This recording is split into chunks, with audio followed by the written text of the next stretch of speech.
Alam nyo, kami mga truck driver at helper,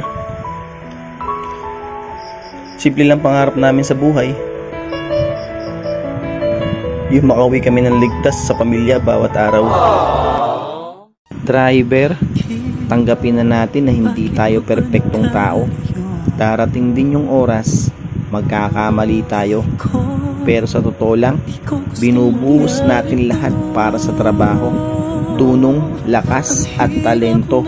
Kahit pa kapalit ay sariling buhay mo para sa kaligtasan ng ibang tao. Hi driver, bugbog sarado sa kalsada, pagod, puyat, walang ligo, sige lang ang arangkada, sobrang tapat sa asawa, primera, segunda, tresera, sa kapihan pala ang punta, yari na naman ang kwarta.